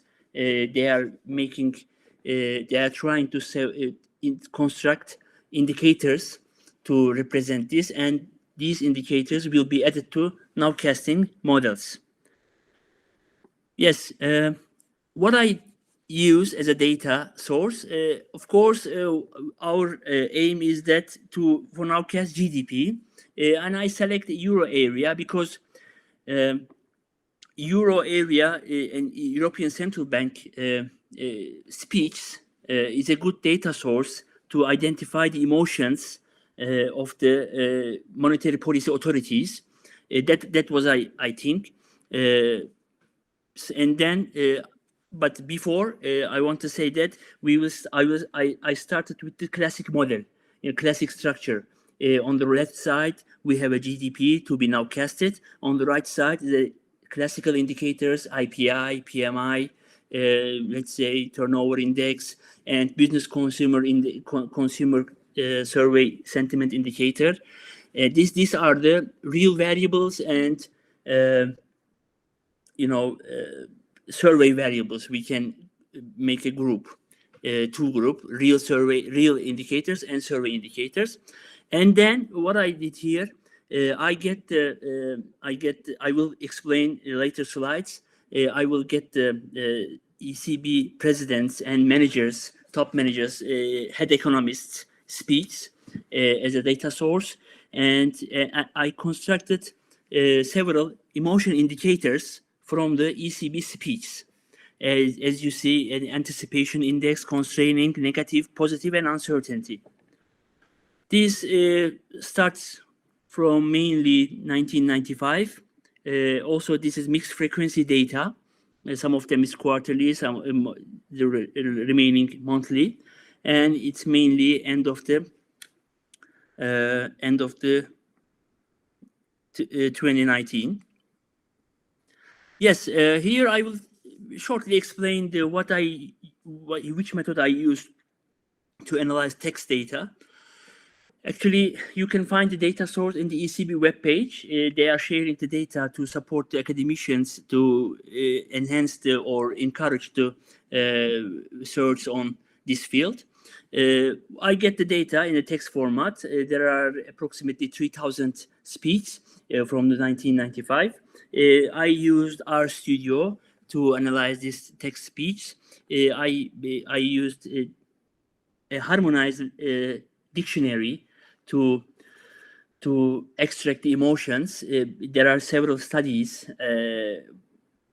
represents to dictionaries to extract emotions, and I make a harmonization, this type of dictionaries, and then I made a text mining analysis to extract this type of data, this type of emotions, and then this is the emotions by each speech, and we have a date of the speech, and I make a time aggregation for each emotions to obtain the time series to be used in the nowcasting model.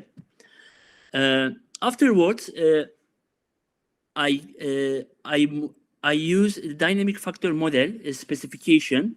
Why I choose this specification? Because this is very similar to FAVAR, factor augmented vector authorization model. because there are two reasons.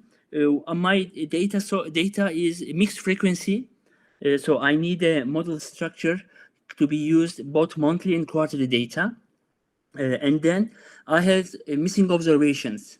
Let's say that my classic variables, real indicators, starts from 1995, but this speech starts from 1997, and several indicators starts earlier than this, starts later than this type of speech. So I need this type of specification, both use missing observation and both mixed frequency cases. And then you know, when you use estimate of var, and if you estimate use with the lags, not like, this model is not like what this model is not var, but extended version of var, factor augmented vector autoregression. And but when you use lags, the interpretation of the coefficients in the significant meaning, it's very hard. That's why I choose the impulse to evaluate impulse response functions and variance decomposition analysis. By this way, we can see the effect of this type of emotions, the contribution of emotions to nowcasting GDP data. And also, for the practical side, revision analysis is important for the forecasters or nowcasters, because this is important to revision analysis is important because you know, you can publish or report a forecast for the next quarter or 2 quarters ahead, but then next quarter, if you make again forecasting, and then if you find different results for the same quarter, this revision maybe interrupt the user or reader your reports or your estimates. So what we look for that, if we add the emotions to the nowcasting model, we don't want to increase the revisions of forecasts or nowcasts. Yeah, you know, this is very long text data. I just give some brief tables about describe the data. The data start from 1997 until 1919. By the way, I cut the data at the end of the 2019 to keep the end of the year. Yes, this is the number of words, mean of words is changing, the time to time increasing. Actually, I didn't have a look at in detail.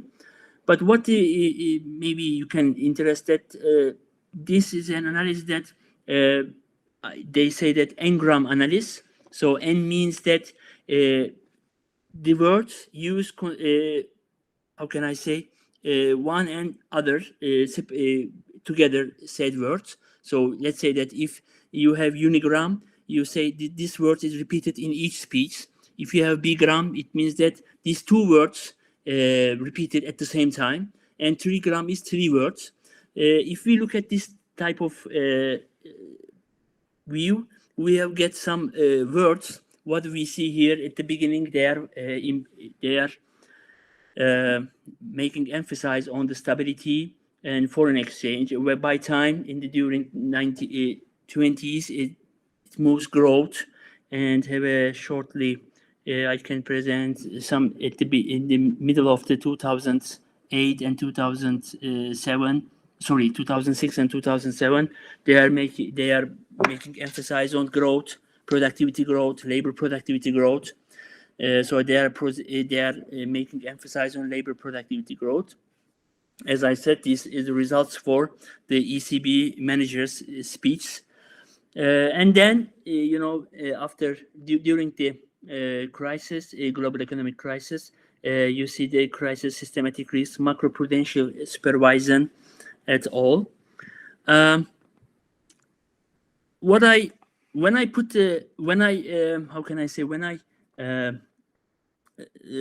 make estimation with the Favart or Stock-Watson dynamic equation model, dynamic model, I get the results. I called the first model is benchmark model.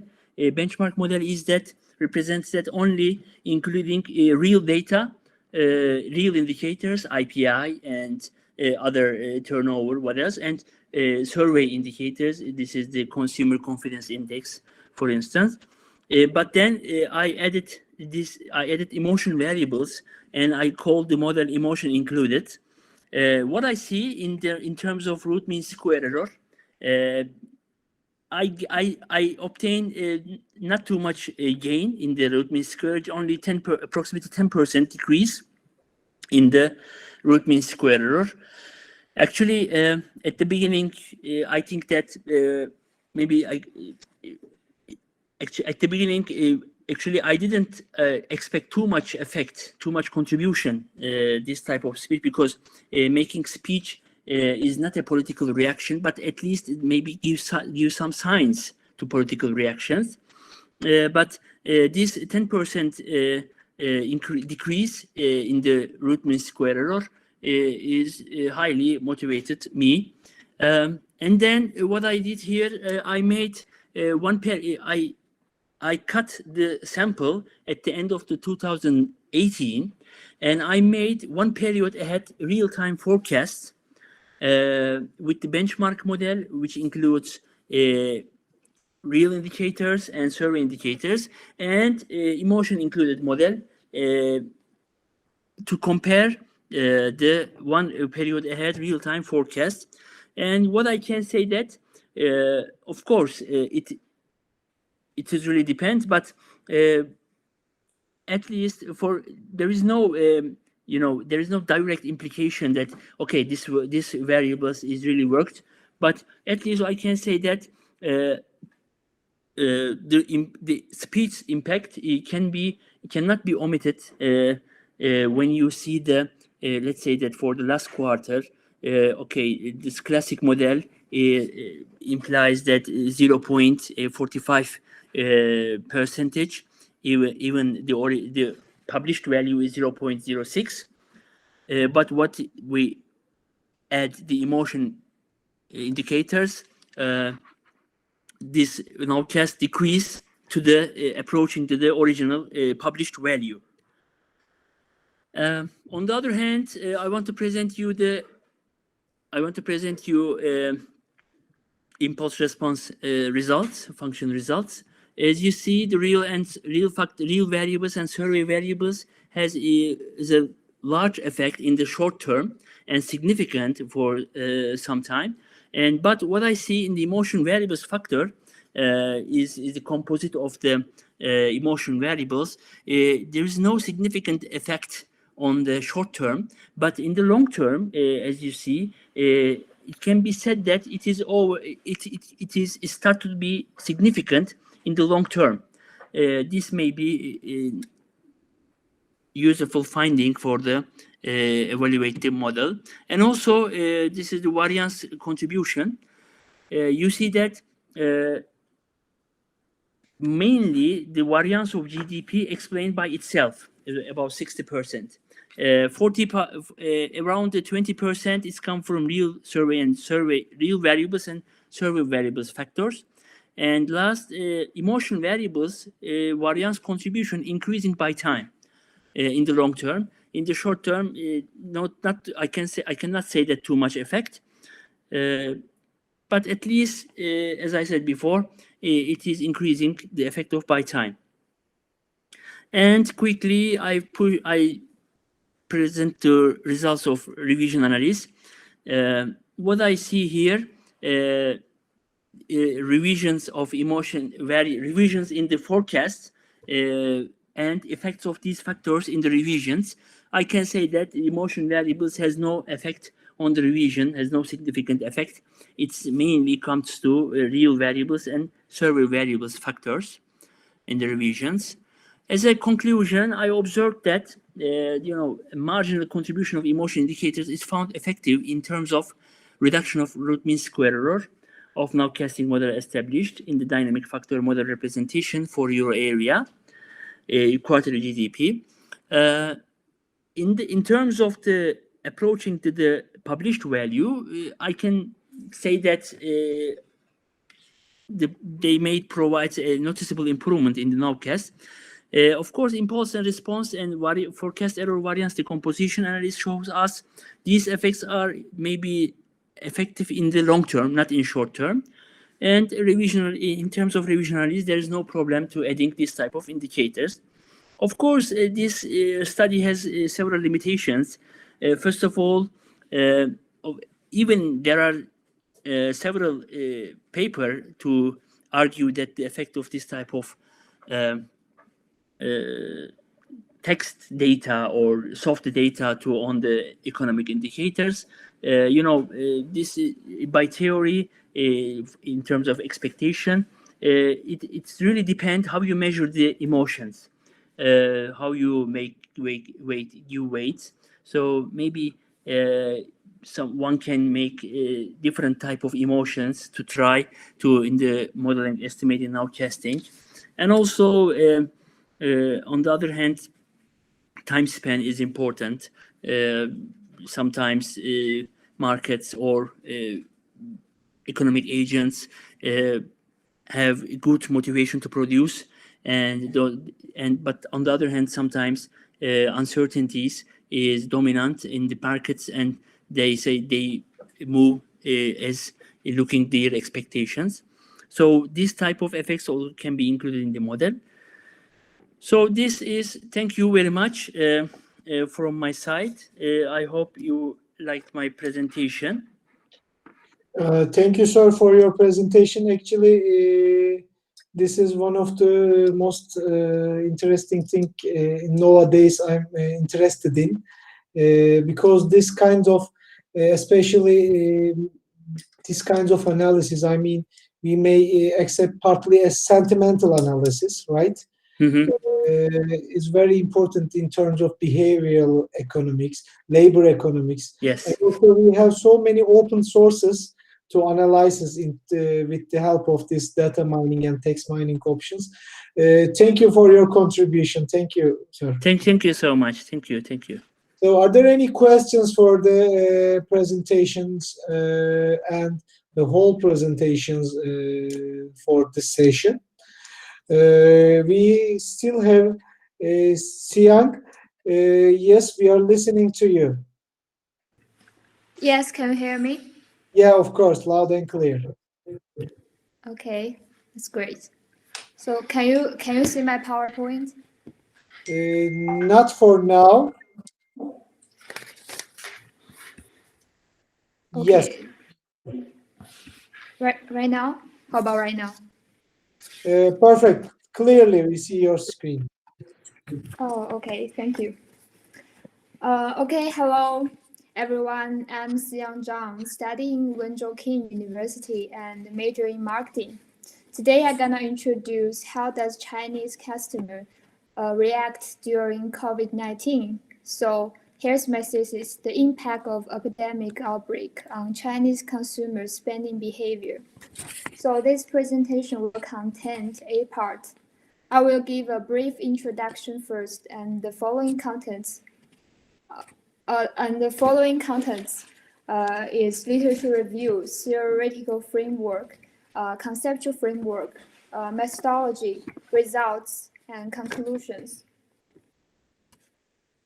So for the first part, at the end of 2020, looking back at the whole year, COVID-19 almost ran through the beginning and the end of the 2020. The real-time Google data on November 26 shows that the number of COVID-19 infections is still rising. In response to the disaster, governments around the world have put in place measures to prevent further spread, such as asking citizens to keep a social distance, wear masks, stay at home. Under the ban, restaurants were closed. Supermarkets were restricted in their hours of operation, and the economy began to decline. So according to the research of Hampson and McGoldrick research. During the economic recession, consumers are more likely to make shopping plans or to shop less often. Consumer confidence, financial distress, and impulse spending can all change at this time. They will be more sensitive about the price than usual. And finally, customers will present frugal buying behaviors.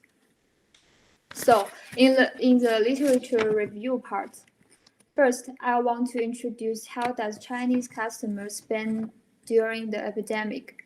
China immediately took various measures to prevent the further spread of COVID-19, such as lockdowns, social isolation, and travel bans.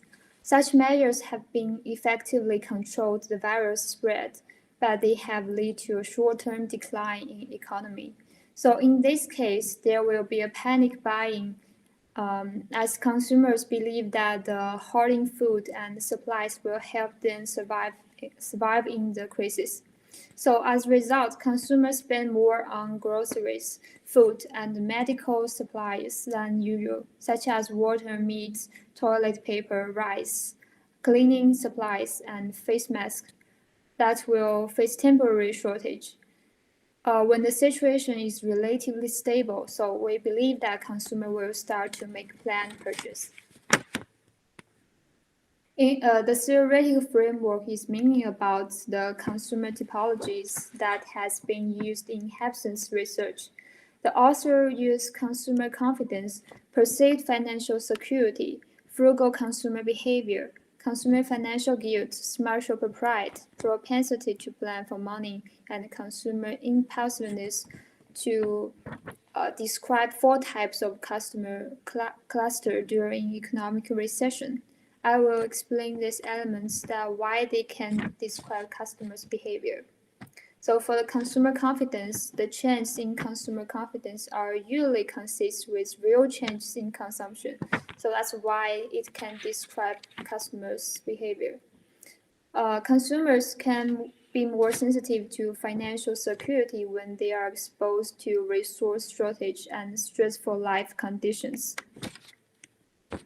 As to the consumer financial guilt, consumers may feel guilty because their purchases are not approved by their families, because their behavior endangers the environment, or because their consumption does not conform to their ideal situations. So we believe that the consumer financial guilt will influence the consumer confidence.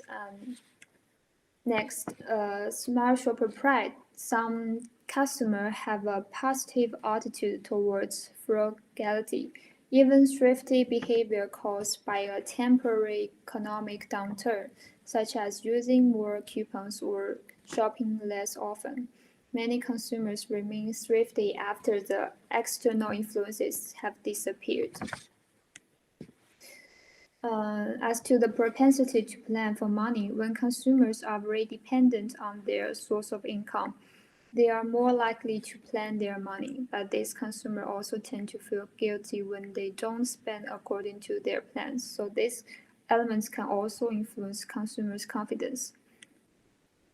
Consumers' impulsiveness, the impulse buying usually occurs when a consumer disengages from purchasing plans or fails to control themselves. So these all elements can determine what kind of behavior consumer will have. Hampson divide them into flourishing frugal, comfortable caution, financial middle, and financially distressed. So as to the conceptual framework, I will introduce my hypothesis. So as you can see, the consumer confidence and perceived financial security is in the clustering variables part, and other 5 elements are in the attitudinal and behavioral constructs part. Therefore, we believe that the attitudinal and behavioral constructs will influence the clustering variables. So in my hypothesis, as you can see, we believe that the consumer financial guilt will have a great influence on consumer confidence. And so on. As to the methodology part, I use the quantitative methodology as the research method. The questionnaire has English and Chinese version. It's published online and collected total 200 respondents. Table 1 shows the demographic respondents. You can see that the population mainly focused on the people who aged 18 to 2012. Table 2 shows the reliability test to access the level of internal consistency. Each variable have 2 items and all of their Cronbach's alpha are greater than 0.7, which shows that reliability is good. Table 3 shows the correlation test.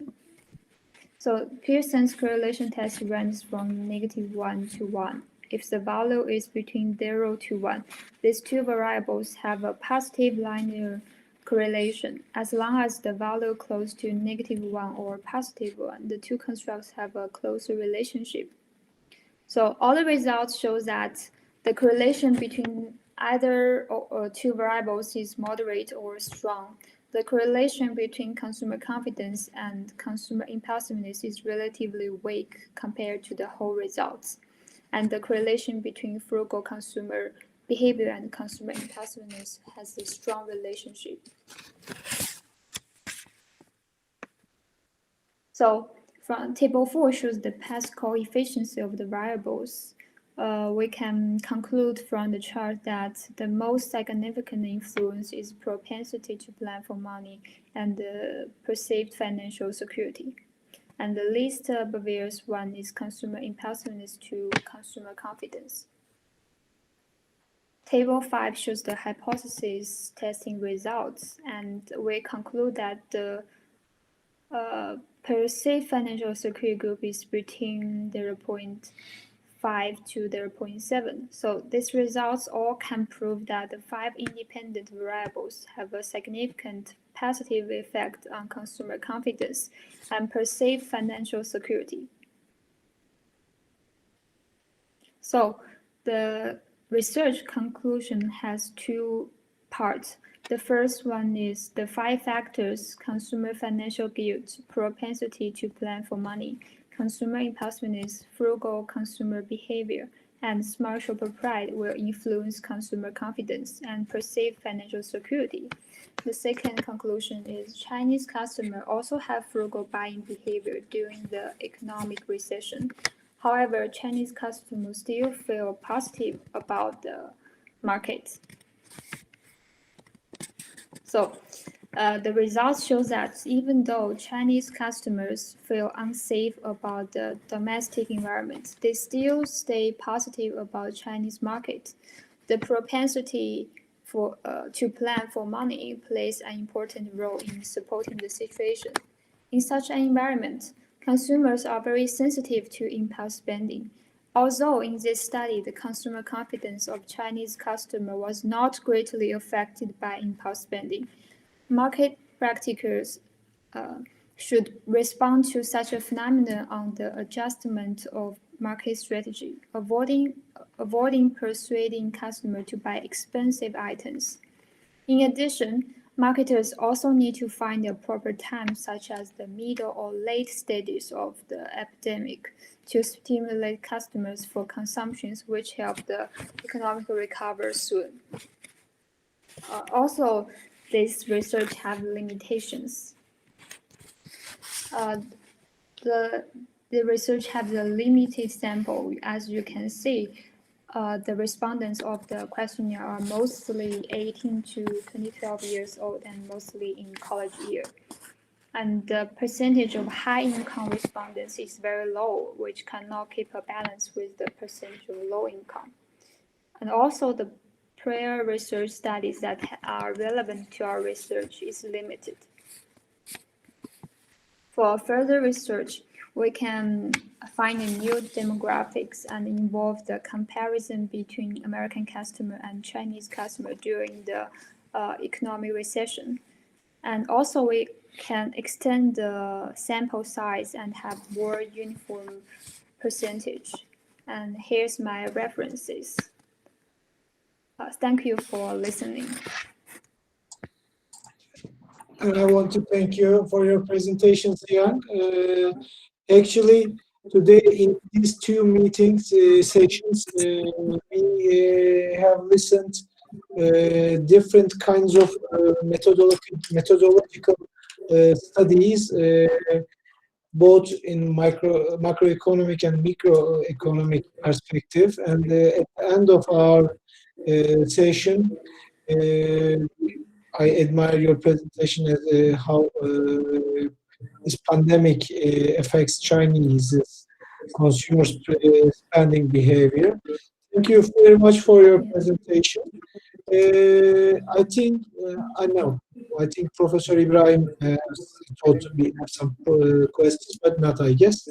So, are there any questions or contributions for the presentation or all presentations during this session? If not, actually we came to an end of our conference and our sessions. These 2 days were very fruitful for academic contribution in multidisciplines. So I would like to thank you for each participants for their presentations and being part of our conference. Hope to see you in other conferences in Turkey and in Bandırma as well. Thank you very much. I wish you a happy week and happy New Year, sir. Thank you very much. I thank all the participants. Thank you very much. Thanks for the conference as well. Thank you, sir. Thank you, guys. Thank you. I'm now stopping the records, and we will upload all of these presentations on our YouTube channel, and we will add links to our YouTube channel on our website. Thank you again, and have a good night and have a good evening. Bye-bye. Thank you.